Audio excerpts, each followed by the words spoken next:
नमस्ते, नमस्कार प्यारे साथियों, कैसे हैं आप सभी? उम्मीद करती हूँ सभी बच्चे एकदम बढ़िया होंगे, एकदम मस्त होंगे और एकदम शानदार होंगे। तो मैं भावना भाटी सभी प्यारे बच्चों का स्वागत करती हूँ आपके प्यारे से परिवार रोजगार विद अंकित में। तो जल्दी से सभी बच्चे क्लास के साथ जुड़ जाइए और क्लास को फिर कर रहे हैं शुरू। तो भाई नमस्ते, नमस्कार, सहारनपुर से बच्चे जुड़ चुके हैं। जल्दी से दूसरे बच्चे भी दूसरे राज्यों से हमारे साथ जुड़ जाएं और अपने सिलेक्शन को निश्चित करें। ठीक है बच्चों? तो आओ जल्दी से एक बार फिर से सभी बच्चों को जय हिंद, जय भारत। सभी बच्चों को प्रणाम। और टॉपिक जो हम लोगों का चल रहा है वो ब्लड। तब तक आप लोग आ रहे हो, क्लास के साथ जुड़ रहे हो, तब तक मैं आपको बता देती हूँ कि पिछली क्लास में हमने क्या पढ़ा था। तो पिछली क्लास में मैंने आपको हार्ट के बारे में कुछ इंपॉर्टेंट पॉइंट्स लिखवाए थे कि भाई जब हमारा दिल धड़कता है तो उसको धड़कने के लिए कौन से तत्व की आवश्यकता होती है। तो आपने बताया था पोटेशियम। और फिर मैंने बताया था कि हमारा जो पल्स प्रेशर होता है वो क्या होता है। तो सिस्टोल और डायस्टोल के बीच में आता है पल्स प्रेशर, जो कि 40 mmHg होता है। उसके बाद मैंने आपको हार्ट की जो मेम्ब्रेन होती है उसकी 3 लेयर भी बताई थी, जो कि आपने पढ़ा था पेरिकार्डियम, मायोकार्डियम, एंडोकार्डियम। और उसके बाद हमने दिल के बारे में और भी कुछ महत्वपूर्ण बातें करी थी कि भाई हमारी पल्स रेट कितनी होती है। तो हमने पढ़ा था 70 से 72 या 70 से 90 बार प्रति मिनट, मैंने आपको ये बताया था। और किसके दिल की धड़कन कितनी होती है, ये सारी बातें कल की क्लास में करी थी। और एक नए टॉपिक की तरफ हम लोग बढ़ चुके थे जिसका नाम था ब्लड। तो भाई आइए ब्लड को आगे लेकर चलते हैं और ब्लड के बारे में कुछ और इंपॉर्टेंट फैक्ट्स जो कि एग्जामिनेशन में आपको पूछे जाते हैं वो मैं आपको बताने वाली हूँ। ठीक है भाई? मेरे ख्याल से किसी भी बच्चे को कोई दिक्कत होगी नहीं और सब कुछ सही चल रहा है भाई। सब कुछ बढ़िया से आपको दिखाई दे रहा है, बोर्ड और जो भी मैं अब लिखूंगी वो सब कुछ, और आवाज भी मेरी आप लोगों तक पहुंच रही है। ठीक है भाई? बनारस से भी बच्चे हैं भाई, वाह बहुत बढ़िया। कितने अच्छे अच्छे जो शहर हैं उनका नाम सुबह सुबह सुनने को मिलता है तो बड़ा अच्छा लगता है कि हमारे भारत के कितने सुंदर सुंदर देश हैं, हमारे भारत के कितने सुंदर सुंदर शहर हैं जिनका नाम हमें देखने को सुनने को मिलता है। ठीक है? ग्वालियर से भी बच्चे हैं, बहुत बढ़िया। चलो तो आओ बेटा, अब टॉपिक हम लोगों का चल रहा है ब्लड। तो ब्लड के साथ ही करने वाले हैं फिर से एक बार शुरुआत। आज जो लास्ट के 5 मिनट होंगे उनमें मैं आपको सर्कुलेटरी सिस्टम से संबंधित जो मैंने आपको क्वेश्चंस दे रखे थे, आपने वो खुद करे होंगे। वर्कशीट में मैंने आपको 10 के आसपास कुछ क्वेश्चंस दिए थे सर्कुलेटरी सिस्टम में, पीडीएफ में लगा हुआ था, वो बोर्ड पीडीएफ जो थी उसी में थे वो क्वेश्चंस। तो आप लोगों ने उनको कर लिया होगा। लेकिन अब मैं आज की क्लास में लास्ट के 5 मिनट में उनके आंसर्स आपको बताऊंगी, तो एक बार अपने आंसर्स भी मैच कर लीजिएगा। और एक बार मुझे प्लीज याद दिला दीजिएगा कि मैम वो क्वेश्चंस के आंसर और बता दो लास्ट में, ठीक है? क्लास के लास्ट में। चलिए तो भाई आ जाओ। देखो भैया, आज मैंने कुछ नया ट्राई करा तो पहले ही कमेंट आने लग गए कि मैडम जी बोर्ड का कलर चेंज कर लो। पता नहीं तुम लोग कभी भी बोर्ड का कलर चेंज ही नहीं करने देते, तुम्हें पता नहीं ब्लैक कलर ही पसंद आता है। तो लो भैया, तुम्हारा एज यूजुअल हमेशा की तरह ब्लैक कलर हमने ले लिया। ठीक है? खुश? खुश भाई? चलो आ जाओ, अब हम आगे बात कर रहे हैं। ठीक है? सबके कमेंट्स आ रहे हैं मेरे पास। अब देखो, मैंने कल की क्लास में आपको ब्लड के बारे में कुछ पॉइंट्स बताए कि भाई रुधिर का जो अध्ययन होता है उसको हम कहते हैं हिमेटोलॉजी। ठीक है? हमारा जो रुधिर है वो क्या है, तो आप बताओगे रुधिर एक तरल संयोजी ऊतक है, लिक्विड कनेक्टिव टिश्यू है ब्लड। और ब्लड को हम कोलॉइड लिक्विड के नाम से भी जानते हैं, ब्लड जो है वो कोलॉइड भी है। और जो ब्लड है उसका पीएच मान होता है 7.4। और ब्लड की जो प्रकृति है वो एल्केलाइन होती है। ठीक है? ये सारी चीजें हमने कल की क्लास में करी थी। और हमारे ब्लड में एक एसिड पाया जाता है, कार्बोनिक एसिड। तो ये बातें हम लोगों ने करी थी। अब आओ आगे बात करते हैं कि हमारे शरीर में जो ब्लड है इसकी मात्रा कितनी होती है। तो भाई रुधिर की जो मात्रा है ना हमारे शरीर में वो होती है 5 से 6 लीटर। तो 5 से 6 लीटर ब्लड हमारे शरीर में पाया जाता है। ठीक है? अब कई बार क्या होता है प्यारे बच्चे, कई बार हम लोग या कई बार एग्जाम में प्रश्न ये बनकर आ जाता है कि पुरुष और महिला के ऊपर, वैसे तो ऐसे प्रश्न कभी आता नहीं है, लेकिन आपको कभी भी पूछ ले कि जो महिलाएं होती हैं उनके शरीर में कितना खून होता है। तो ये जो मैंने 5 से 6 लीटर वैल्यू लिखवाई है ना, ये पुरुष के शरीर में होती है, ये पुरुषों के शरीर में होती है, मेल्स के अंदर ये देखने को मिलती है। ठीक है। जबकि अगर हम बात करते हैं महिला की, तो प्यारे बच्चे महिला के शरीर में इससे कम आपको खून देखने को मिलता है। महिलाओं के शरीर में हम लोग बता सकते हैं 4 से 5 लीटर ब्लड होता है। तो कुछ अमाउंट खून का महिलाओं के शरीर में कम होता है। तो आपको ये प्रश्न आता तो नहीं है, लेकिन फिर भी आपको जानकारी होनी चाहिए कि क्या महिला और पुरुष दोनों के शरीर में एक समान ब्लड का अमाउंट होता है। तो हम कहेंगे नहीं, पुरुषों के शरीर में थोड़ा सा ब्लड ज्यादा होता है, 1 या आधा लीटर ब्लड पुरुषों के शरीर में ज्यादा होता है, जबकि महिलाओं में कम होता है। ठीक है, चलो आओ आगे बात करते हैं। अब हम बात करेंगे कि मैम ब्लड का जो टेस्ट है वो कैसा होता है। तो भाई रुधिर के स्वाद की जब हम लोग बात करते हैं, तो रुधिर का स्वाद होता है, भाई हरियाणा वाले बच्चे तो बोलेंगे चरचरा होता है, चरचरा, यानी कि हम लोग बोलेंगे नमकीन। तो जब भी हम लोगों ने कभी भी खून को पिया है, तो खून का जो टेस्ट होता है वो सॉल्टी होता है, नमकीन होता है खून का जो टेस्ट होता है। कभी पिया है खून? अब आप बोलोगे मैम हम कोई चुड़ैल हैं, खून तो चुड़ैल पीती हैं, तो इसका मतलब हम चुड़ैल हैं भाई? है चुड़ैल अगर फीमेल कैटेगरी में आती है तो क्या सारी चुड़ैल खून पीती हैं? तो भाई बिल्कुल पीती होंगी चुड़ैल खून, बट हमने कभी ऐसे किसी चुड़ैल को देखा नहीं है। उम्मीद करती हूँ आप सबने भी नहीं देखा होगा। कुछ बच्चे जरूर कहेंगे कि मैंने देखा है या मैंने फील करा है कि एक चुड़ैल मेरी जिंदगी में भी है। तो भाई वो होगी जरूर, अब है तो तुमने ही उसको रखा हुआ है, बाकी तुम्हारी इच्छा है। ठीक है। तो भाई खून का जो टेस्ट होता है वो नमकीन है। कई बार हमारी उंगली कट जाती है, हमारी उंगली में पिन चुभ जाता है, तो हम लोग अपनी फिंगर को मुंह में डाल लेते हैं। अब मुंह में डाल लेते हैं तो खून का जो टेस्ट है वो हम लोगों को नमकीन नमकीन सा फील होता है। ठीक है। वुमेन में 500 ग्राम कम होता है, इसलिए वुमेन जल्दी बेहोश हो जाती है। हाँ, ऐसा भी मान सकते हो। भैया लड़कियों में कितनी ताकत है ये भी देखा है तुमने? लड़कियां एक बच्चे को जन्म देती हैं अपने बॉडी के खून से, एक बच्चे को सींचती हैं बेटा। और हर महीने महिलाओं में मेंसुरेशन चक्र चलता है, हर महीने महिलाओं में महामारी चक्र चलता है, जिससे महिलाओं के शरीर से खून का जो अमाउंट है वो बाहर निकलता रहता है। तो इसीलिए महिलाओं के अंदर खून की कमी होती है, और इसीलिए बेचारी महिलाएं जल्दी चक्कर खाकर भी गिर जाती हैं। तो ये रीजन होता है। ठीक है, चलो आओ भाई। खून का टेस्ट कैसा होता है? सोल्टी होता है। क्यों होता है? क्योंकि भाई खून में होता है NaCl, खून में नमक के पार्टिकल भी होते हैं। ठीक है, खून में नमक के पार्टिकल भी होते हैं, इसीलिए जो खून होता है ये हमारा सोल्टी होता है ना। कई बार तुमने सुना है नमक कम खाओ बीपी ज्यादा हो जाएगा, नमक थोड़ा सा ज्यादा खाओ जिनका बीपी कम है। तो नमक कहीं ना कहीं हमारे ब्लड के अंदर एक प्रेशर जनरेट करता है, और इसी के कारण हमारे खून का जो टेस्ट है वो हो जाता है नमकीन। आ जाओ आगे बात करते हैं। आगे बात करेंगे कि मैम हमारे शरीर में हमारा जो कुल वजन होता है उसका कितने प्रतिशत खून है हमारे शरीर में।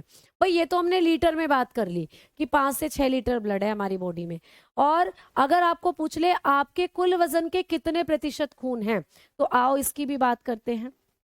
तो कुल वजन का कितने प्रतिशत, कुल वजन का कितने प्रतिशत हमारे अंदर खून होता है, कितने प्रतिशत रुधिर होता है, तो ये भी आपको पूछा जाता है।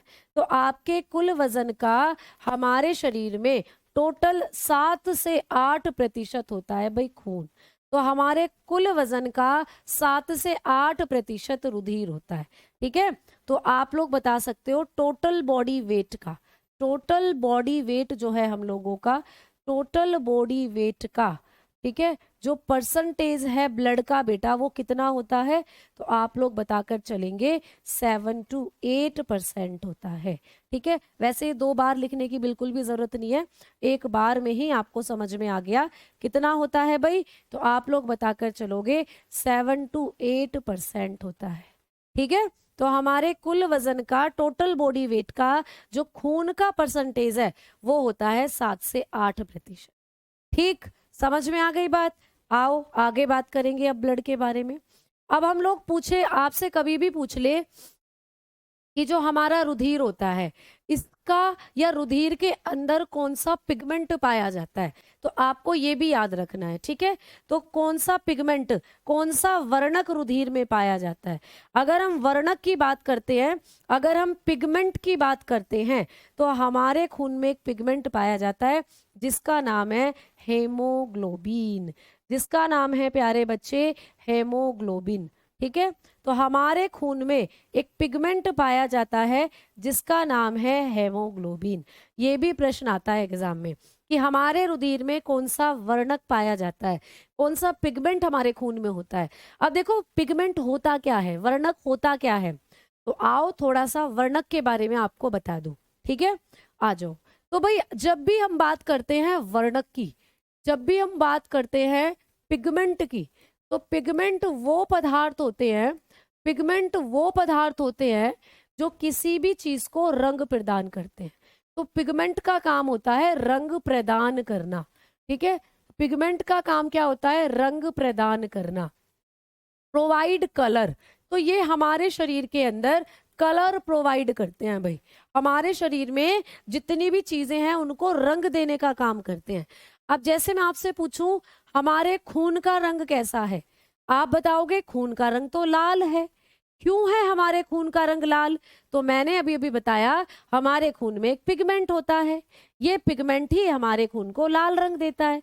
तो वो कौन सा पिगमेंट है, हेमोग्लोबिन। तो हेमोग्लोबिन क्या करता है, आपके खून को लाल रंग देने का काम करता है, हमारे खून को रेड कलर देता है।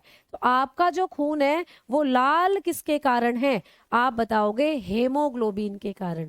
तो हमारे खून में भी एक वर्णक है और ये वर्णक हमारे खून को रंग प्रदान कर रहा है, और कौन रंग प्रदान करने वाले जो तत्व होते हैं उनको कहते हैं पिगमेंट।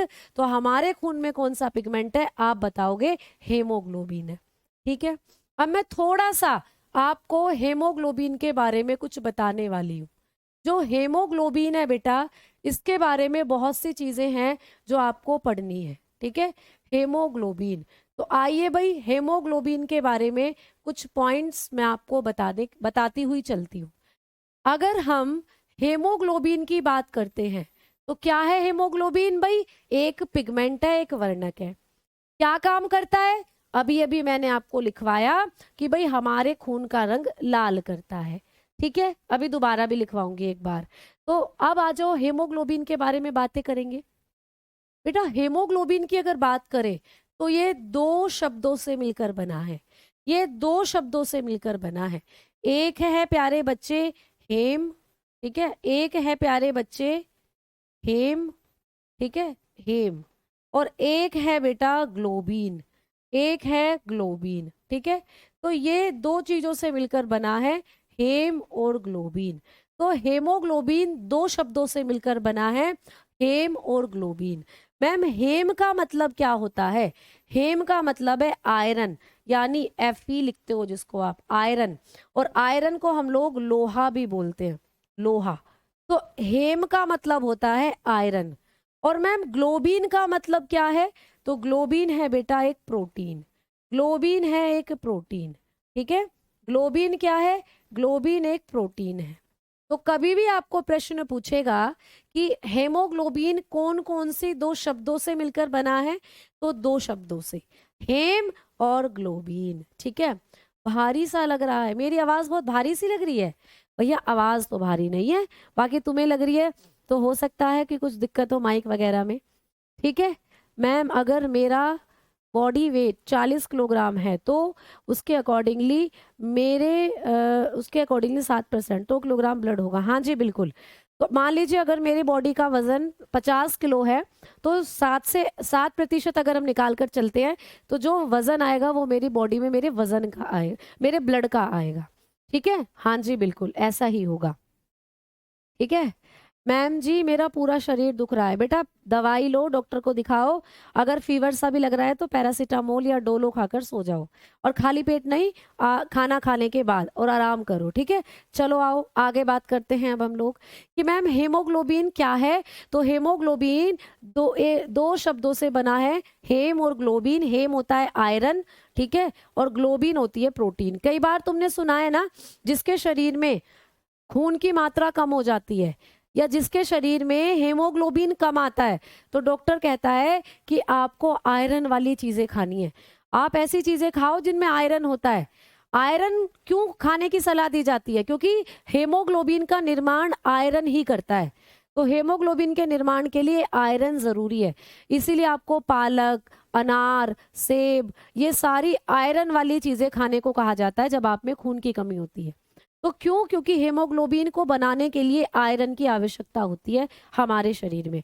तो ये प्रश्न आता है कि हेमोग्लोबिन में हेम क्या है और ग्लोबिन क्या है। ठीक है, अब आ जाओ आगे बात करते हैं हम। हेमोग्लोबिन के बारे में ही चर्चा चल रही है, तो यहाँ पर मुझे खाली जगह दिख रही है, इसमें कुछ और फैक्ट मैं हेमोग्लोबिन के बारे में ऐड ऑन कर रही हूँ। ठीक है, चलो प्यारे बच्चे, मान लीजिए पहला पॉइंट तो ये हो गया, दूसरा पॉइंट ये हो गया, और तीसरा पॉइंट अब मैं लिख रही हूँ यहाँ। तो जो हेमोग्लोबिन है ना, इसकी भी मात्रा पूछी जाती है, इसका भी अमाउंट तो पूछा जाता है। भाई खून का अमाउंट तो बता दिया आप लोगों ने, 5 से 6 लीटर होता है, लेकिन हेमोग्लोबिन की मात्रा कितनी होती है? तो आप लोग बताकर चलोगे कि हेमोग्लोबिन की मात्रा पुरुष और महिला में अलग अलग होती है। अगर हमसे पूछ ले कि जो पुरुष होते हैं इनमें हेमोग्लोबिन की मात्रा कितनी होती है, तो भाई पुरुष में हेमोग्लोबिन की जो मात्रा होती है वो 14 से 17 ग्राम प्रति डेसी लीटर होती है। ठीक है, तो आप लोग बताकर चलोगे कि पुरुषों के अंदर हेमोग्लोबिन की मात्रा 14 से 17 ग्राम प्रति डेसी लीटर होती है। ठीक है, भाई महिलाओं में पूछ ले मैडम हमसे, हाँ बिल्कुल पूछ सकता है कि जो महिलाएं होती हैं, फीमेल होती हैं, इनमें हेमोग्लोबिन की मात्रा कितनी होती है। तो जब हम बात करते हैं फीमेल की, जब हम लोग बात करेंगे महिलाओं की, तो इनके अंदर मैंने बताया खून कम होता है। महिलाओं में खून कम है तो हेमोग्लोबिन भी कम होता है। तो इनके अंदर हेमोग्लोबिन होता है 12 से 14 ग्राम प्रति डेसी लीटर। तो महिलाओं के शरीर में हेमोग्लोबिन की मात्रा 12 से 14 ग्राम प्रति डेसी लीटर, और भैया लड़कों के शरीर में होती है 14 से 17 ग्राम। ठीक है, अगर आपका हेमोग्लोबिन लड़के हो इतने से इतने के बीच में आ रहा है तो सही है, और महिला हो इतने से इतने के बीच में आ रहा है तो सही है। इससे कम या इससे ज्यादा तो फिर दिक्कत है। ठीक है, समझ में आ गई बात? आगे बढ़े। इससे लेजीनेस होती है। हाँ, अगर आपके शरीर में ब्लड कम है तो आपको थकावट वगैरह ऐसे कुछ हो सकता है। और अगर आप बोल रहे हो कि पैरासीटामोल वगैरह से लेजीनेस होती है, तो बेटा बिल्कुल वो इसलिए जिससे आप आराम करें और आपके शरीर को आराम मिले। तो आराम करने पर ही आपकी आधी बीमारी दूर हो जाती है। तो समझ में आई ये बातें हेमोग्लोबिन के बारे में। चलिए आइए हेमोग्लोबिन के बारे में चौथा फैक्ट अब मैं आपको बताती हूँ। हेमोग्लोबिन के बारे में फोर्थ फैक्ट अब मैं आपको बताती हूँ। जो हेमोग्लोबिन होता है ना, इसने क्या करा, एक तो हमारे खून को लाल रंग कर दिया है ना, लिख लीजिएगा।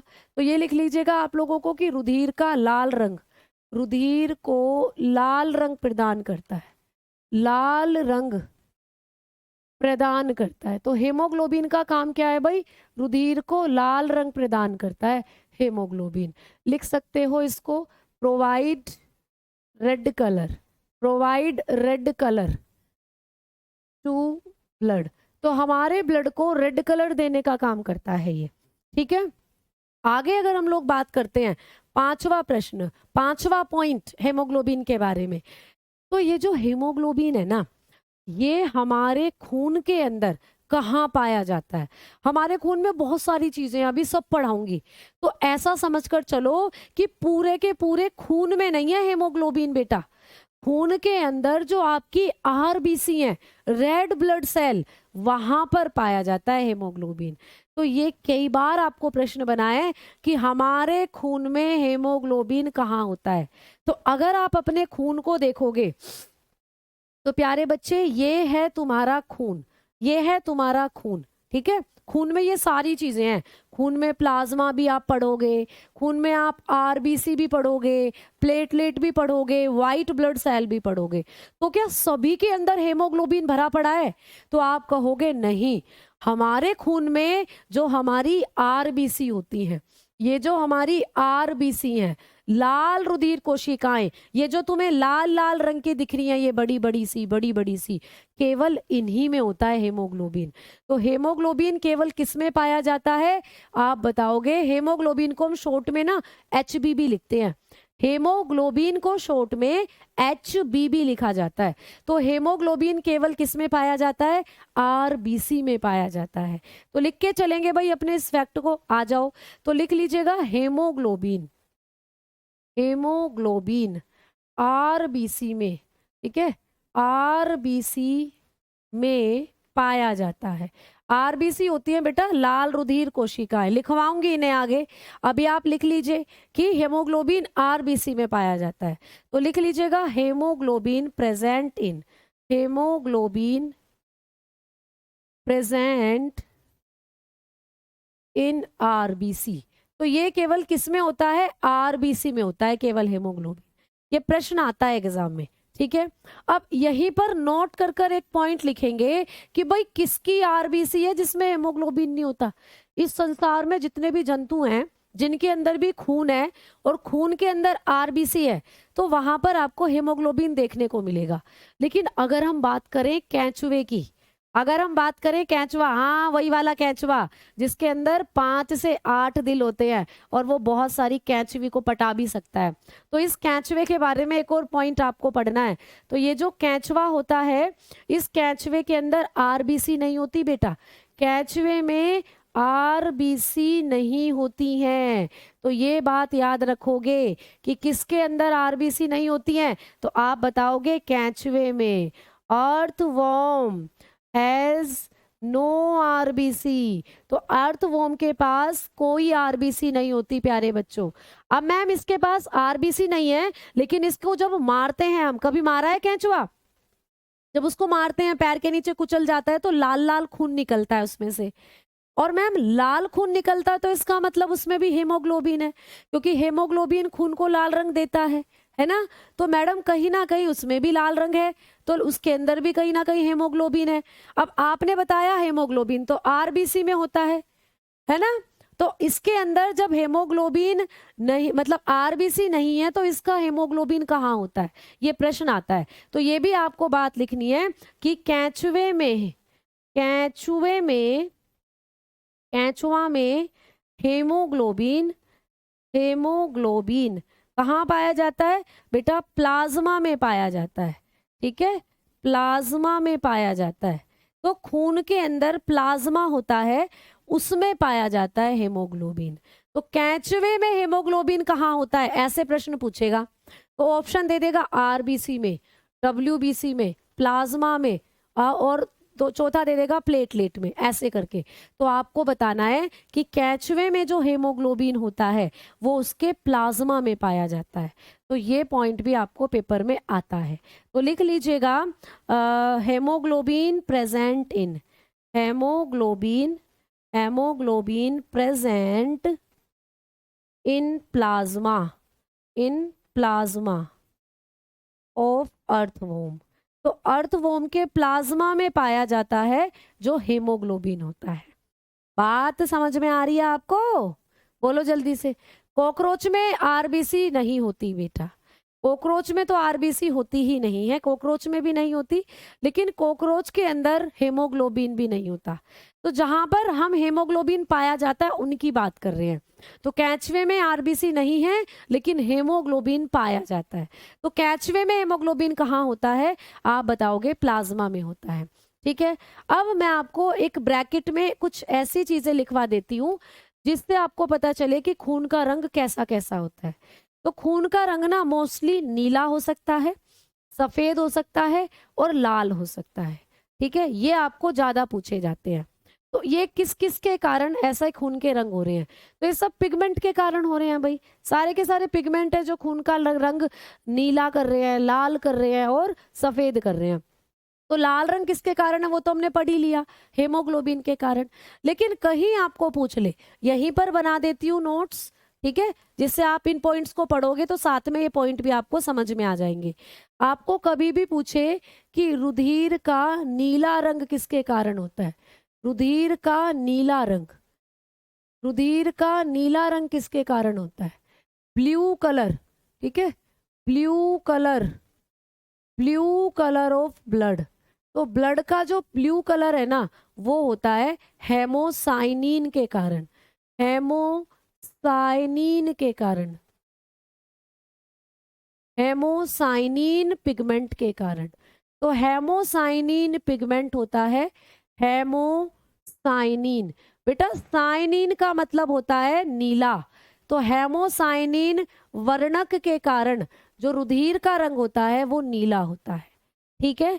जैसे कि नीला खून किसमें पाया जाता है, एग्जाम्पल के तौर पर ऑक्टोपस, ऑक्टोपस के खून का रंग नीला होता है बेटा, ऑक्टोपस जो होता है उसके खून का रंग नीला होता है।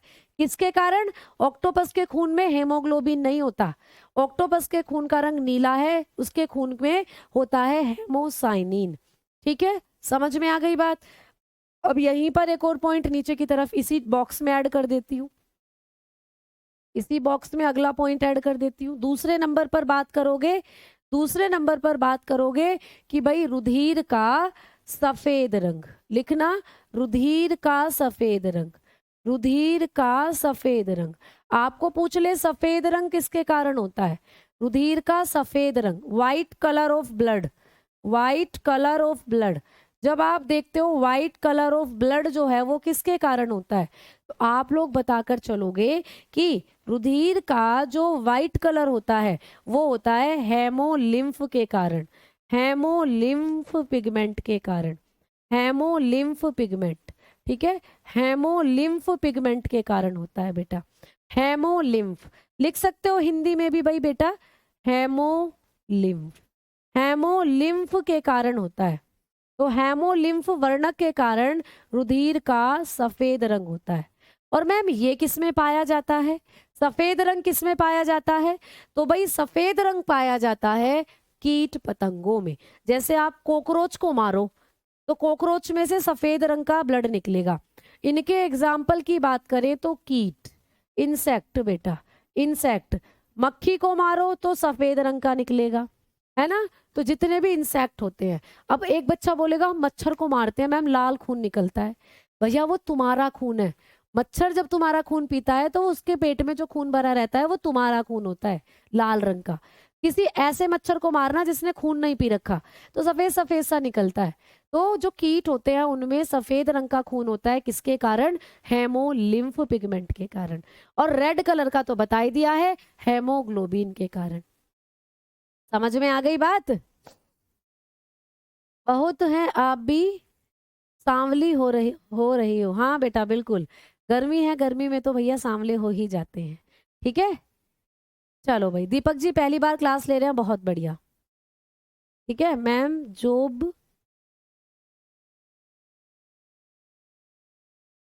जब सांप खा जाता है तो नीला, वो तो जहर के कारण नीले हो जाते हैं भाई। आरबीसी नहीं है तो क्या फर्क पड़ता है भैया, अगर हमारे पास आरबीसी नहीं है तो हमारे बॉडी के अंदर ऑक्सीजन भी नहीं जाएगी फिर, क्योंकि ऑक्सीजन को लेने का काम आरबीसी करती हैं, और जो तुम कार्बन डाइऑक्साइड बाहर निकाल रहे हो उसको बाहर निकालने का काम भी आरबीसी करती हैं। तो अगर आपके शरीर में आरबीसी नहीं होगी तो शरीर में ना तो ऑक्सीजन जाएगी और ना ही कार्बन डाइऑक्साइड बाहर आएगी, रुधिर का शुद्धिकरण ही नहीं होगा फिर तुम्हारे। और भैया रुधिर का शुद्धिकरण करने का काम भी एक तरीके से हेमोग्लोबिन ही कर रहा है आपकी आरबीसी में। कैसे, मैंने अभी भी बताया ना कि आरबीसी में कौन पाया जाता है, हेमोग्लोबिन पाया जाता है। तो आरबीसी के अंदर बैठा है हेमोग्लोबिन, यही हेमोग्लोबिन सारे काम कर रहा है। मान लो ये तुम्हारी आरबीसी है, ठीक है, ये तुम्हारी आरबीसी है बेटा, इसके अंदर बैठा हुआ है हेमोग्लोबिन, ये बैठा भाई इसके अंदर हेमोग्लोबिन। तो यही हेमोग्लोबिन ऑक्सीजन को अपने पास खींच रहा है, और यही हेमोग्लोबिन कार्बन डाइऑक्साइड को भी अपने पास खींच रहा है, और यही हेमोग्लोबिन कार्बन मोनोऑक्साइड को भी अपने पास खींच रहा है। तो आपकी आरबीसी में बैठा हुआ है हेमोग्लोबिन, वही सारी गैसों को अपने अंदर खींचता है और आपके शरीर में पहुंचा कर आता है। तो ये हेमोग्लोबिन 3 गैसों के साथ दोस्ती रखता है। ये प्रश्न एग्जाम में आता है कि हेमोग्लोबिन कौन कौन सी गैसों को अपने साथ बांध सकता है। तो हेमोग्लोबिन जो होता है इसकी दोस्ती 3 गैसों से होती है।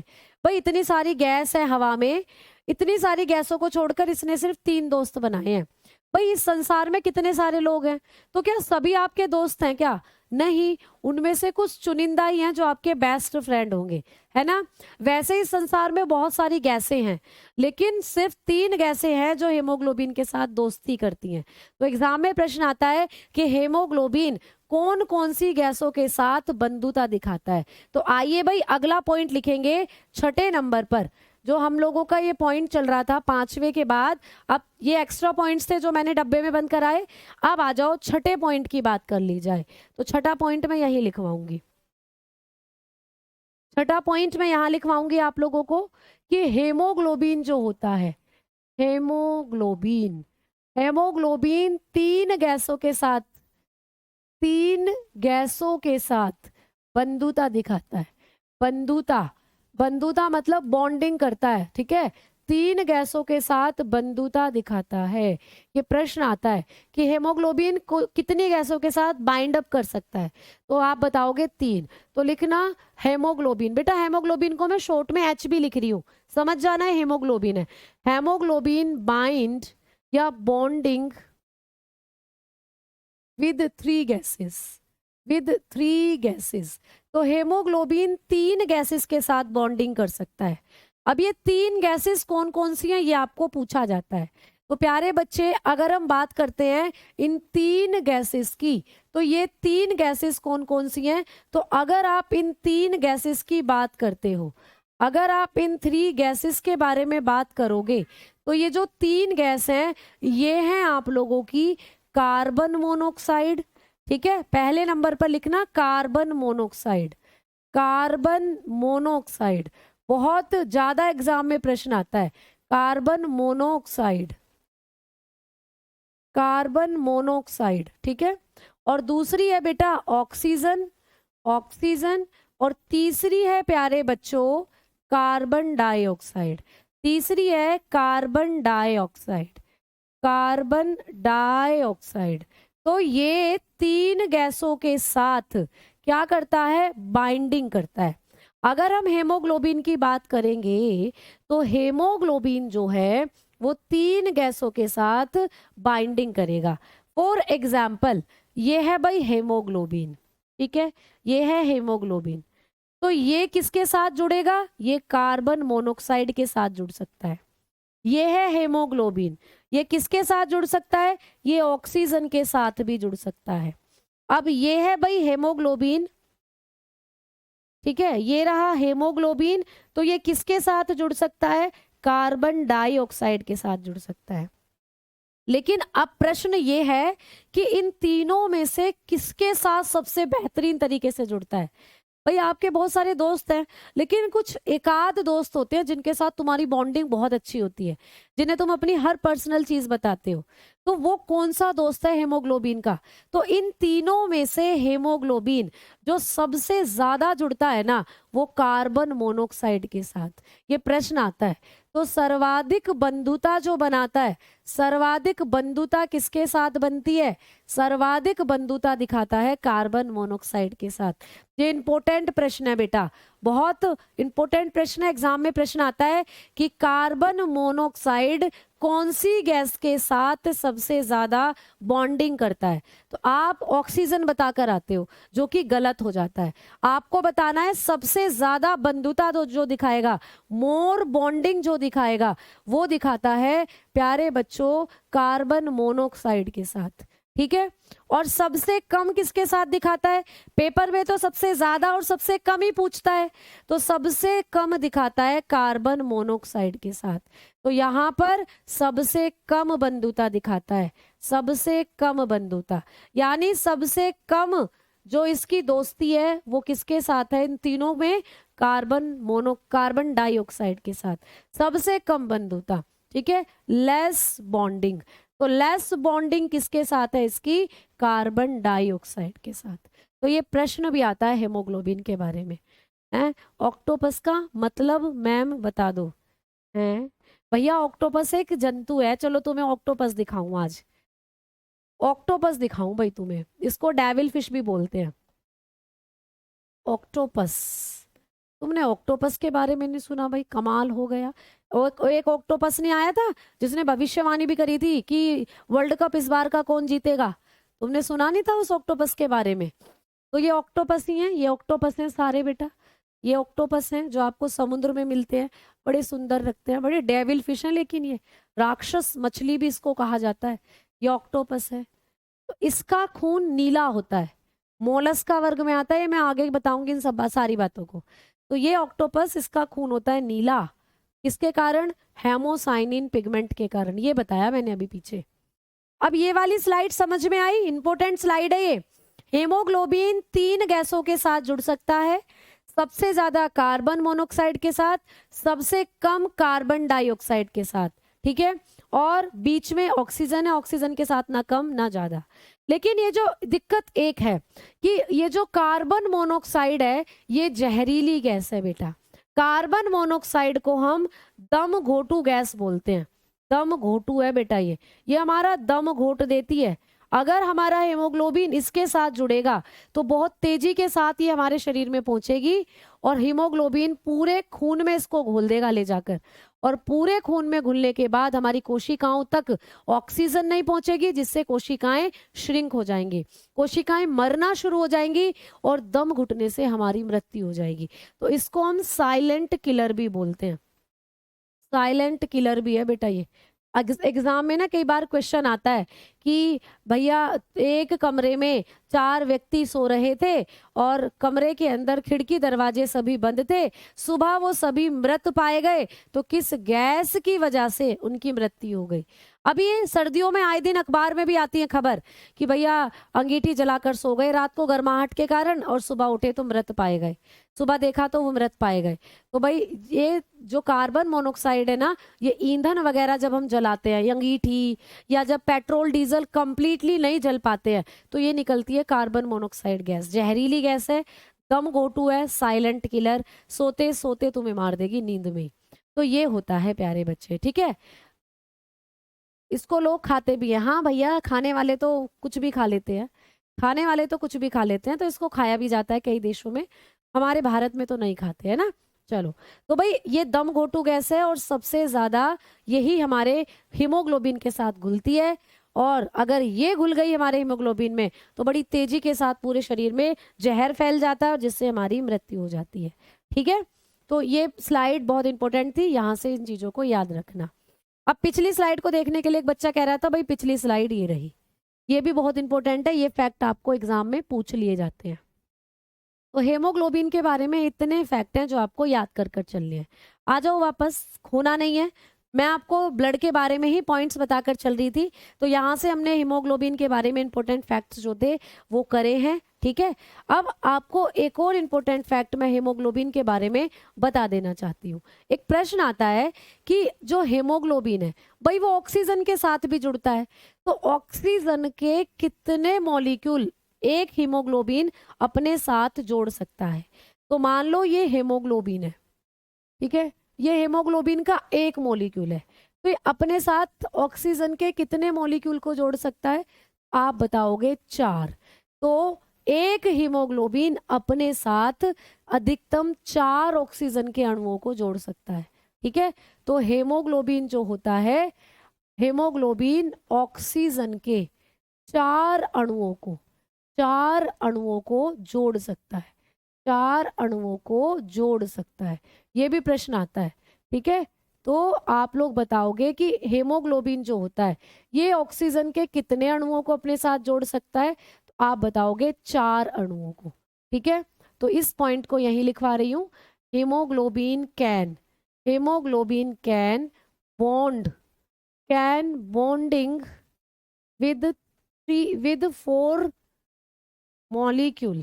with 4 molecules of oxygen. तो हेमोग्लोबिन बाइंडिंग कर सकता है ऑक्सीजन के 4 मॉलिक्यूल्स के साथ, ठीक? तो ये भी एक पॉइंट था, ये भी एक पॉइंट में था, इसको आप 7वां पॉइंट बनाकर लिख सकते हो। समझ में आ गई ना बातें? ठीक है मैम, गर्मियों में कोल्ड ड्रिंक भी पानी के काम करती है क्या? नहीं भैया, कोल्ड ड्रिंक तो और तुम्हें डिहाइड्रेट कर देगी। कभी भी कोल्ड ड्रिंक मत पीना। गर्मियों में पीना नींबू पानी, शिकंजी, ठीक है, नारियल पानी, आम पन्ना, ये सब आप ले सकते हो। कभी भी कोल्ड ड्रिंक्स नहीं पीनी, क्योंकि वो आपकी बॉडी में जब जाकर डाइजेस्ट होंगी ना, जितना आपकी बॉडी में पानी है उसको और खींच लेंगी, तो ये बहुत जल्दी डिहाइड्रेट करती हैं। कभी तुम चेक करना, जितनी कोल्ड ड्रिंक पियोगे उतनी प्यास लगेगी तुम्हें दिन में, उतनी प्यास लगेगी। ठीक है, ठीक है। ये क्या पूछ रहा है एक बच्चा कि रोजी कहाँ पाए जाते हैं? बेटा रोजी मुझे समझ नहीं आया आप क्या बोल रही हो। ठीक है बेटा, ये तो मैं डलवाती हूँ, बोर्ड पीडीएफ जो है इसको मैं डलवाती हूँ आप लोगों को आपकी क्लास के अंदर। चलो आ जाओ, अब हम आगे बात करते हैं। वापस से ब्लड में आओ। ब्लड में हम हीमोग्लोबिन को कंप्लीट कर कर आ चुके हैं। अब वापस से आ जाओ, ब्लड के बारे में ही बात कर रहे हैं। तो भाई ब्लड जो होता है ना, इसको दो भागों में बांटा गया है। चलिए आइए, अब हम हेडिंग डालेंगे components of blood. Components of blood. अब हेडिंग डालेंगे रुधिर के घटक। तो भाई अब बात करेंगे बेसिकली कि रुधिर किन किन चीजों से मिलकर बना है। तो भाई रुधिर के घटक की जब हम बात करते हैं तो रुधिर दो चीजों से मिलकर बना है। अगर आप अपने खून को देखोगे ना, तो खून में तुम्हें मोटी मोटी दो चीजें नजर आएंगी। कौन कौन सी? एक तो आपको आपके खून में दिखाई देगा भाई प्लाज्मा। ठीक है, प्लाज्मा। तो हमारे खून में मिलता है हमें प्लाज्मा, और दूसरा हमें हमारे खून में मिलती है ब्लड सेल। तो प्यारे बच्चों, जो हमारा खून है ये दो घटक से मिलकर बना है, दो चीजों से मिलकर बना है हमारा खून, प्लाज्मा और रुधिर कोशिका। मैंने इस फोटो में आपको दिखाया था ना कि भाई रुधिर है ये आपका, देखो इसमें आपको बड़ी सारी चीजें नजर आ रही हैं। ठीक है, एक बूंद, अगर आप एक खून की बूंद को देख रहे हो तो खून की एक बूंद में ऐसी ऐसी इतनी चीजें नजर आएंगी तुम्हें। तो प्लाज्मा भी नजर आएगा और भैया आरबीसी, डब्ल्यूबीसी, प्लेटलेट, ये भी नजर आएंगी। तो कुल मिलाकर हमने खून को दो भागों में बांट दिया है, या यूं कहें कि खून दो घटक में बटा हुआ है। रुधिर के दो घटक होते हैं प्यारे बच्चों। ठीक है, ये पीडीएफ यहाँ से खिसका कर मुझे ले जानी है नीचे की तरफ, जिससे आप पीडीएफ को अच्छे से पढ़ सको। ठीक है, चलो आ जाओ। तो भाई रुधिर के कितने घटक होते हैं? रुधिर के दो घटक होते हैं, प्लाज्मा और आप बताओगे ब्लड सेल। ब्लड सेल का एक और नाम है भाई, इनको हम एक और नाम से भी जानते हैं, इनको बोला जाता है ब्लड कार्पेसल्स। क्या बोलते हैं? ब्लड कार्पेसल्स। इनको हम ब्लड कार्पेसल्स भी बोलते हैं। रुधिर कणिका, हिंदी में रुधिर कणिका भी कहा जाता है इनको, रुधिर कणिकाएं भी कहा जाता है इनको प्यारे बच्चे। ठीक है, तो रुधिर के दो घटक होते हैं, प्लाज्मा होता है और ब्लड सेल। ब्लड सेल का ही दूसरा नाम है ब्लड कार्पेसल्स। अब मैम प्रश्न ये उठता है कि आप हमें पढ़ा रही हो 100% ब्लड के बारे में। अगर हमारे शरीर में 100% ब्लड है तो उसमें कितना प्लाज्मा है और कितनी ब्लड सेल है? ऐसा समझो जैसे तुम खीर बना रहे हो अपने घर में, है ना। अब खीर बनाते हो तो ऐसा थोड़ी है कि एक गिलास दूध तुमने लिया और उस एक गिलास दूध में तुमने डाल दिए भैया 2 गिलास चावल, तो क्या खीर बन जाएगी क्या? वो तो फिर तो चावल ही बन जाएंगे। आपको पानी लेना है ज्यादा और चावल लेने हैं कम, तभी जाकर वो खीर की क्वांटिटी तैयार होगी। वैसे ही आपका जो खून है उसमें मैम कितना प्लाज्मा मिला दे और कितनी ब्लड सेल मिला दे जो हमारा खून बने, सही अनुपात वाला खून बने। तो प्यारे बच्चों, आपका जो खून है उसमें जो प्लाज्मा होता है वो होता है 55%। तो ये प्रश्न आता है आप लोगों को कि हमारे खून में प्लाज्मा कितने प्रतिशत होता है। तो खून को जब आप देखोगे तो उसमें 55% जो होगा वो प्लाज्मा होगा। तो आपके खून में कितने प्रतिशत प्लाज्मा होता है? 55%। वैसे ही मैम इनको कितना लेना है? तो ये आपके खून में होती है बेटा 45%। तो 100% खून जब आपके शरीर में है तो उसमें से 55% प्लाज्मा है और 45% है उसके अंदर प्यारे बच्चे आपकी रुधिर कोशिकाएं। ठीक है, एक क्वेश्चन क्लियर। आओ दूसरा पॉइंट। मैम जो प्लाज्मा है ये क्या है? रुधिर में क्या है ये? तो भाई ये रुधिर का तरल भाग बनाता है। प्लाज्मा रुधिर का तरल भाग बनाता है। जैसे आप खीर बनाते हो तो मैं कहूं कि खीर में दूध क्या है, तो आप बोलोगे दूध है लिक्विड। भाई खीर जब बना रहे हो तो खीर में दूध क्या है? लिक्विड है। और मैं कहूँ चावल जो आप खीर में डालते हो वो क्या है, वो सॉलिड है। तो वैसे ही दूध भी खीर की तरह है। दूध जो आपका दूध नहीं, जो आपका खून है वो भी खीर की तरह है। आपके खून में लिक्विड भी है और सॉलिड भी है। अगर आपको प्रश्न आए कि खून में तरल भाग क्या है, तो बताना आपका प्लाज्मा। तो आपका जो प्लाज्मा है ये आपके खून का लिक्विड पार्ट बनाता है। ठीक है, आपके खून का कैसा भाग बनाता है, लिक्विड पार्ट। लेकिन अगर आपको पूछ ले कि ये कैसा पार्ट बनाती हैं, तो प्यारे बच्चे ये बनाती हैं आपके खून का सॉलिड पार्ट। कैसा पार्ट बनाती हैं, सॉलिड पार्ट बनाती हैं, या आपके खून का ठोस भाग बनाती हैं। जैसे कि आप भैया चावल खीर में चावल डालते हो तो चावल खीर में सॉलिड होते हैं, वैसे ही ये आपकी ब्लड सेल आपके खून का सॉलिड भाग बनाती हैं। अब भाई जब खीर बनाते हैं पहले दूध को उबालते हैं, तो जब खून बना पहले प्लाज्मा बना। जब प्लाज्मा बन गया तब जब खून दूध उबल गया तब आपने उसमें चावल डाले। तो जब प्लाज्मा बन गया तब प्लाज्मा में डाली गई ब्लड सेल, यानी तब आई प्लाज्मा में ब्लड सेल। तो ये है आपके खून का तरल भाग, ये है आपके खून का सॉलिड भाग। ऐसे भी पूछा जाता है कि इनमें से कौन रुधिर का तरल घटक है, तो तरल घटक की बात करें तो प्लाज्मा लगा कर आना, या इनमें से कौन रुधिर का सॉलिड पार्ट है यानी कि ठोस घटक है, तो बता कर आना ब्लड सेल। तो तुम्हें बातें समझ में आ रही हैं, ये बता दो। मैम क्वेश्चन करा देना लास्ट में। हाँ प्यारे बच्चे बिल्कुल, इतने सारा कैसे याद रहता है भैया, जिंदगी बीत गई, जमाने बीत गए, यही तो पढ़ा है और क्या पढ़ा है। ठीक है, जीएस में नवीन सर बताए थे कि प्लाज्मा 55% होता है। बेटा मैंने क्या बताया है, मैंने क्या लिख रखा है, मैंने भी तो यही लिख रखा है प्यारे बच्चे। हाँ तो बिल्कुल सही बात, वही पढ़ना है हम लोगों को। ठीक है, रोजी बेटा, रोजी तो मुझे अभी भी नहीं समझ में आई, रोजी कहाँ पाई जाती है, रोजी होती क्या है ये बताओ। प्लेटलेट कहाँ है बेटा, यही है प्लेटलेट, अभी सब बताऊंगी। ये जो आपकी ब्लड सेल है ना, ये 3 तरीके की हैं। ये जो मैंने अभी फोटो आपको दिखाया ना, इसमें भाई ये तो हो गया प्लाज्मा, लिक्विड पार्ट है ये आपका, ये तो लिक्विड पार्ट हो गया प्लाज्मा। कहाँ भागा जा रहा है भाई, ये तो प्लाज्मा हो गया आपका, लिक्विड तरल हो गया। ये जो प्लाज्मा, ये पीला पीला सा जो दिख रहा है अंदर, ठीक है। और ये तीनों है आपकी ब्लड सेल। इसको इसको और इसको जब आप मिलाएंगे तो यही है आपकी ब्लड सेल, यही है आपकी ब्लड सेल। और ये तीनों की तीनों सॉलिड होती हैं। तो जब आप ब्लड सेल को पढ़ोगे तो वहां मैं बताऊंगी कि ये जो ब्लड सेल हैं ये 3 तरीके की हैं। इसी में पढ़ोगे आरबीसी, डब्ल्यूबीसी, प्लेटलेट। तो ये सॉलिड पार्ट बना रही है। अब चावल के साथ साथ तुम जब खीर बनाते हो, एक तो आपने चावल डाला, भाई सॉलिड और क्या क्या डालते हो आप लोग, उसमें डालते हो किशमिश, आप लोग डालते हो बादाम, ऐसे करके काजू डालते हो, तो वो भी तो सॉलिड ही होते हैं ना। तो वैसे ही ये तो दूध हो गया, और दूध में तुमने जो जो सॉलिड चीजें डाली वो सारी आ जाती है इसके अंदर। तो खीर में आप चावल भी सॉलिड डालोगे, किशमिश, बादाम, काजू, ये सब जो डालते हो सॉलिड है। तो वैसे ये भी बहुत सारी होती है, 3 प्रकार की होती है ये, इनको भी आगे पढ़ाऊंगी। अभी ना हम बात करते हैं प्लाज्मा के बारे में। अभी मैं आपको सारे इंपॉर्टेंट पॉइंट्स बताने वाली हूँ प्लाज्मा के बारे में। तो भाई हमने पहला पॉइंट पढ़ा, प्लाज्मा रुधिर का तरल भाग है। ठीक है, फिर हमने बताया प्लाज्मा रुधिर का 55% पार्ट बनाता है। और तीसरा काम, प्लाज्मा क्या करता है बेटा, तो आप जितने भी पोषक पदार्थ खाते हो, मैंने आपको पाचन तंत्र कराया था, उसमें आपने देखा था कि आपके शरीर में प्रोटीन, कार्बोहाइड्रेट सब पच गए थे। अब वो पचकर छोटी आंत में पचे जाकर, छोटी आंत ने उनको खून में मिला दिया। अब खून ही उनको बहाकर लेकर गया आपकी कोशिकाओं तक। तो जितने भी आपने पोषक पदार्थ खाए हैं, या जितनी भी डॉक्टर आपको दवाई लगाता है, ऐसे इंजेक्शन लगाएगा तो अंदर ही जाएगी ना, इंजेक्शन खून में ही जाता है, तो दवाई भी अंदर चली गई खून में। तो जितनी भी या आप जो दवाई खाते हो वो भी खून में मिल जाती है जाकर।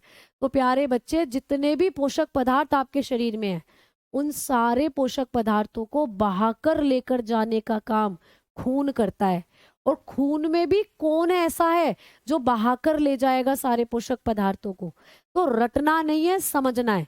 मुझे एक छोटा सा कॉन्सेप्ट बताओ, अगर मैं आपसे पूछूं कि रुधिर के अंदर कौन सा घटक है जो सभी पोषक पदार्थों को घोलने का काम करता है, ये एग्जाम में प्रश्न बना हुआ है कि रुधिर का वो कौन सा घटक है जो सभी पोषक पदार्थों को घोलने का काम करता है। या ऐसे प्रश्न बन जाए, which component of blood dissolve all nutrient.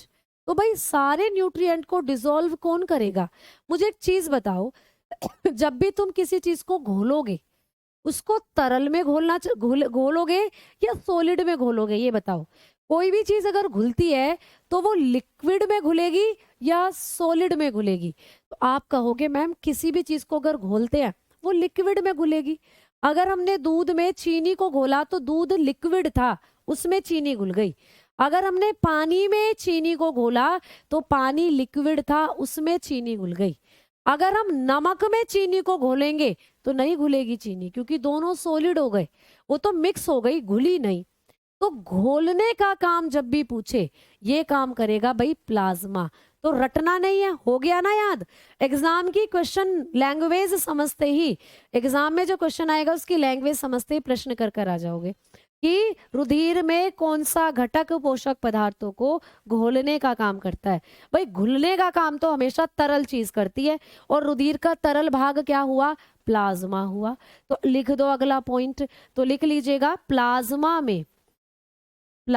में सभी पोषक पदार्थ, सभी पोषक पदार्थ, सभी पोषक पदार्थ, ठीक है, हार्मोन, जो भी आपके शरीर में हार्मोन बनते हैं, ठीक है, दवा घुलनशील होती है, ठीक है, घुलनशील होती है, ठीक।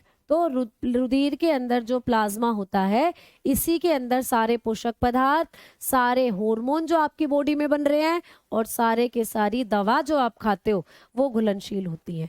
तो लिख लीजिएगा, plasma dissolve, plasma dissolve, dissolved all nutrients, all nutrients, all nutrients, hormones, hormones and medicine, medicine, ठीक है। तो जो हमारा प्लाज्मा होता है उसी में सारी दवाइयाँ, पोषक पदार्थ और हमारे हार्मोन घुले हुए होते हैं, ठीक है। समझ में आ गई ना? नींबू पानी में चीनी क्यों नहीं मिलती? बेटा मिलती है, क्यों नहीं मिलती? हम बनाते हैं नींबू पानी, चीनी घुलती है, ठीक है। लेकिन अगर आप नींबू डालकर उसमें चीनी मिला रहे हो तो थोड़ा सा जो एसिडिक मीडियम होता है उसमें सॉलिड चीजें कम डिजोल्व होती हैं, इसीलिए नहीं हो पाती, ठीक है। अस्थि मज्जा क्या है? अस्थि मज्जा आपकी हड्डियों के अंदर पाई जाने वाली एक खाली जगह है जहां पर रुधिर का निर्माण होता है, ठीक है। तो ये सारी चीजें भी कराएंगे, ठीक है। ठीक, मैम क्वेश्चन करा दो अब, ठीक है, आ जाओ। तो ये सारी चीजें हमने कर ली। अब कल की क्लास में मैं आप लोगों को इसी से रिलेटेड कुछ और फैक्ट कराऊंगी और आगे भी और फैक्ट आपको लिखवाऊंगी। जब हमने स्केलेटल सिस्टम पढ़ा था तो वहां मैंने आपको बताया था कि हमारी हड्डियों में होता है अस्थि मज्जा, उसी में बनता है खून, ठीक है। आओ अब हम आगे बात कर रहे हैं बेटा। तो अब मैं आपको कुछ क्वेश्चंस हैं आपके डाइजेस्टिव सिस्टम से रिलेटेड, वो सॉरी सर्कुलेटरी सिस्टम से रिलेटेड, वो करा देती हूँ, फिर इसको अगली क्लास में अब हम लोग करेंगे, ठीक है। चलो आ जाओ। तो बात करते हैं इसकी, प्यारे बच्चे आ जाओ। पहला प्रश्न आपके सामने, पहला प्रश्न। अब मैं आपको कुछ क्या करा रही हूँ, आपके पिछले टॉपिक सर्कुलेटरी सिस्टम से संबंधित कुछ क्वेश्चन कर रहे हैं, ठीक है बेटा। मैं सबके कमेंट्स पढ़ती हूँ वीपी, सबके कमेंट्स पढ़ती हूँ, ठीक है। प्योर बोन मैरो में पाया जाता है सबसे प्योर ब्लड। बेटा बोन मैरो में प्योर ब्लड नहीं बोल सकते, बोन मैरो में ब्लड का फॉर्मेशन होता है, वहां तो ब्लड बनता है, ठीक है। चलो आओ आगे बात कर रहे हैं। प्रश्न है भाई पहला, वह विकल्प चुने जो संवहनी तंत्र के संदर्भ में सत्य नहीं है। तो बताओ भाई, मानव आरबीसी का जीवन काल 115 से यानी 115 से 120 दिन है, या यह शरीर के वजन के लगभग 7 से 8% होता है। रक्त कम दाब पर उनमें झटकों से और तेजी से बहता है। रक्त को सामान्यतः जीवन धारा कहा जाता है। तो ये भी बिल्कुल सही है, आपका जो ब्लड है उसको रिवर ऑफ द लाइफ भी कहते हैं, रिवर ऑफ द बॉडी भी कहते हैं। या रक्त कम दाब पर उसमें झटकों के साथ बहता है, गलत है भाई। रक्त कम दाब पर झटके कैसे ले लेगा? झटकों के साथ तो अधिक दाब पर बहेगा। तो ये स्टेटमेंट क्या हो गया यहाँ पर? गलत हो गया। आओ आगे बात करते हैं हम लोग। ये इंग्लिश वर्जन है बेटा इसका। चलो तो सी ऑप्शन यहाँ पे आप लोगों का सही हो जाएगा, ठीक है। नेक्स्ट, निलय की भित्तियां अलिंद की भित्तियों की तुलना में डैश डैश होती हैं। आपने पढ़ा था ना निलय वेंट्रिकल, और आपने पढ़ा था भाई आलिंद यानी ऑरिकल एट्रियम। तो निलय की भित्तियां अलिंद की तुलना में कैसी होती हैं बताओ? पतली होती हैं, बड़ी होती हैं, छोटी होती हैं या मोटी होती हैं? तो बताना, मोटी होती हैं प्यारे बच्चे, ठीक है। तो जो अलिंद होते हैं हमारे, उनकी तुलना में निलय जो होते हैं उनकी भित्तियां मोटी होती हैं, क्योंकि जो निलय होते हैं ना, यही ब्लड को पंप करने का काम करते हैं। तो ब्लड की जो पंपिंग करते हैं ना, वो यही करते हैं। जो ब्लड की पंपिंग करने का काम करते हैं ना, वो निलय ही करते हैं। तो आपकी बॉडी में जो खून जाता है, आपको पता है ना, निलय से निकल कर जाता है। तो निलय का काम होता है बेसिकली पंपिंग करने का। चलो आओ आगे, नेक्स्ट क्वेश्चन। ये इसका क्या है बेटा? इंग्लिश वर्जन है। तो यहाँ पर आपका डी ऑप्शन सही था, ठीक, मोटी होती है। आओ आगे बात करेंगे। नेक्स्ट, हृदय मांसपेशियां डैश डैश होती हैं।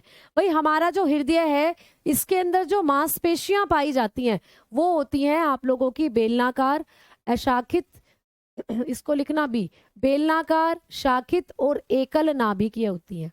तो आप लोग बताकर चलोगे, हमारे दिल की जो वो होती है मांसपेशियां, वो बेलनाकार होती हैं, शाखित होती हैं और एकल नाभिक होती हैं, ठीक है।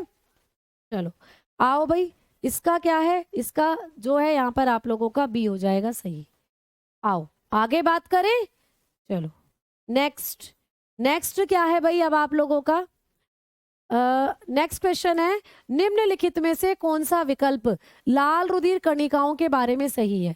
तो अभी हम पढ़ेंगे। ये क्वेश्चन जो है मुझे थोड़ा सा अटपटा लग रहा है, क्योंकि इसके ऑप्शन कुछ अलग ही दे रखे हैं। इसको छोड़ दो, ये 4th क्वेश्चन है, इसको छोड़ो, ये थोड़ा सा मिसप्रिंट हो गया है। इसको मैं ब्लड वाला जब चैप्टर कराऊंगी, आरबीसी के बारे में जो प्रॉपर्टीज बताऊंगी उसके बाद कराऊंगी। आ जाओ भाई, 5वां प्रश्न।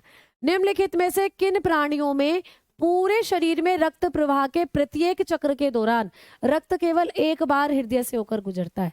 तो बताओ भाई, किसके अंदर सिंगल, एकल circulatory system, single circulatory system पाया जाता है? तो मैंने बताया था ना, मछली के शरीर में केवल एक बार ही खून होकर गुजरता है। और मछली का जो हृदय है, इसमें 2 कक्ष पाए जाते हैं, केवल 2 कक्ष होते हैं हृदय में मछली के। मैमल्स के हृदय में 4 कक्ष होते हैं, ठीक है। पक्षियों के हृदय में भी 4 कक्ष बताए थे आपको मैंने, और सरीसृपों के हृदय में 3 कक्ष होते हैं। तो मछली के हृदय में केवल एक बार ही खून होकर गुजरता है, ठीक है। आ जाओ नेक्स्ट। निम्नांकित चित्र मानव परिसरण तंत्र के किस घटक को दर्शाता है? भाई एक फोटो दिया हुआ है, देखो इस फोटो में ये आपको कपाट दी हुई है, दरवाजे जैसी संरचना है, ये वॉल्व है, कपाट है बेटा, ये है कपाट। तो मैंने आपको किसके अंदर कपाट होती है बताया था, जल्दी बताओ। वॉल्व किस में प्रेजेंट होती हैं? तो मैंने बताया था शिराओं में आपको देखने को मिलती हैं वॉल्व। तो ये एक शिरा का डायग्राम है बेटा, ये एक शिरा का डायग्राम है। मैंने आपको धमनी और शिरा के बारे में जब लिखवाया था तो बताया था शिराओं में कपाट होती हैं, धमनियों में कपाट नहीं होती। तो बी ऑप्शन, ये शिरा का डायग्राम है बेटा। एग्जाम में प्रश्न आया हुआ है, ये देख लो, ईयर भी लिखा हुआ है। तो ऐसे भी प्रश्न आते हैं, आगे आए तो बिल्कुल भी गड़बड़ नहीं करनी। आ जाओ नेक्स्ट, ठीक है। नेक्स्ट क्वेश्चन दिया हुआ है यहाँ पर आप लोगों को, तो इसमें भी एक डायग्राम दिया हुआ था, डायग्राम यहाँ पर बना हुआ है इंग्लिश वाले में। फिलहाल मैं आपको यहाँ पर एक छोटा सा डायग्राम बनाकर इस तरीके से दिखा सकती हूँ, ऐसे। तो यहाँ पर क्या कह रहा है कि ए द्वारा निम्नांकित भाग में मोटी भित्तियां क्यों होती हैं, ठीक है, या बी द्वारा निम्नांकित भाग का कार्य क्या है? तो पहले आप फोटो देख लो भाई, ये फोटो है, मान लो ये है आप लोगों का बी और ये है आप लोगों का ए।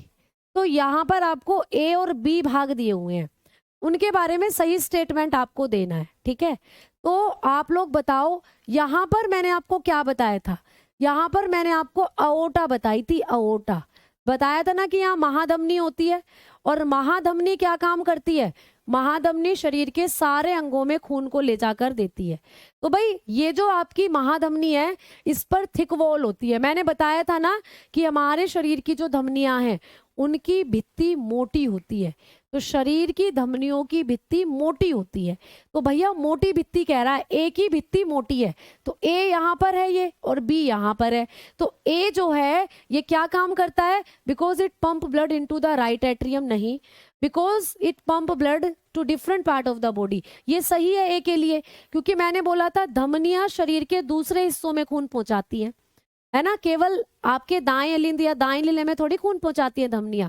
धमनियां तो शरीर के दूसरे हिस्सों में खून पहुंचा रही है, शरीर के दूसरे भागों में, ऑल पार्ट में। तो ए के लिए तो ये ठीक हो गया। जबकि यहाँ पे लिख रहा है लेफ्ट एट्रियम में नहीं, यहाँ लिख रहा है राइट एट्रियम में नहीं, यहाँ लिख रहा है पुलमेनरी आर्टरी में नहीं। ठीक है, अगर आप लोगों को बात करनी है ए के बारे में तो ये सही है। और बी का और देख लेते हैं, prevent back flow of blood. बिल्कुल, यहाँ पर आपकी ये बायकस्पिड वॉल्व है, बायकस्पिड। मैंने क्या कहा था कि जितनी भी आपके दिल में वॉल्व होती हैं वो रुधिर के उल्टे प्रवाह को रोकने का काम करती हैं। तो बिल्कुल यहाँ पर सी आपका जो था वो सही हो जाएगा। ये प्रश्न भी एग्जाम में बना है बेटा, तो सी बिल्कुल सही हो जाएगा यहाँ पर। ठीक है, आ जाओ आगे बात करते हैं। नेक्स्ट, किसी सामान्य व्यक्ति में रक्त के संदर्भ में निम्नलिखित में से कौन सा कथन सही है? रक्त के संबंध में बताओ भाई। धमनियों की तुलना में शिराओं की संख्या कम होती है, ऐसा कुछ नहीं है, धमनी और शिराएं बराबर ही है। रक्त की कुल मात्रा लगभग 70% रक्त कोशिकाओं के रूप में होती है, ये बिल्कुल गलत। मैंने अभी अभी आपको रक्त कोशिकाएं लिखवाई थी, मैंने अभी अभी आपको ब्लड सेल्स लिखवाई थी और बताया था ये 45% बनाती हैं। तो ये स्टेटमेंट क्या हो गया? गलत। ठीक है, कौन सा कथन सही है? ये स्टेटमेंट भी गलत है बेसिकली, मतलब गलत सही पूछ रहा है तो ये तो गलत ही है। श्वेत रक्त कोशिकाएं WBC केवल लसिका पर्व बनाती हैं, ये भी बिल्कुल सही है। रक्त में WBC की तुलना में बिंबाणु अधिक होते हैं, तो ये भी बिल्कुल सही स्टेटमेंट यहाँ पर दिया हुआ है। अब यहाँ पर ना सही नहीं होना चाहिए था। देखो, रक्त में WBC की तुलना में बिंबाणु अधिक होते हैं, बिल्कुल सही बात है। श्वेत रक्त कोशिकाएं केवल लसिका पर्व बनाती हैं, तो लसिका पर्व में केवल WBC होती है, ये सही बात है। रक्त की मात्रा में लगभग 70% रक्त कोशिकाएं होती हैं, ये गलत है। धमनियों की तुलना में शिराओं की संख्या कम होती है और उनमें हर समय शरीर के रक्त की कम मात्रा रहती है। तो अब आप लोगों को इस प्रश्न में दिया हुआ होना चाहिए था सही नहीं है बेटा, तो यहाँ पर आपका ये वाला स्टेटमेंट सही हो जाता, ये सही नहीं है। तो ये कुछ चीजें हैं जो आपको अगली PDF में मैं आप लोगों को करेक्शन के साथ करवाने वाली हूँ। ठीक है, चलो तो अब टाइम भी हो चला है, तो कल की क्लास में ये 2 क्वेश्चन जो है इनको मैं करेक्शन के साथ आप लोगों को जो मतलब ब्लड वाला टॉपिक हो जाएगा उसके बाद कराऊंगी, क्योंकि अभी ये वाला टॉपिक हमारा हुआ नहीं है, तो इनको अभी हम जब देखकर चलेंगे जब हमारा ब्लड टॉपिक कंप्लीट हो जाएगा। ठीक है, तो भाई टाइम हो चला है, धन्यवाद, नमस्कार।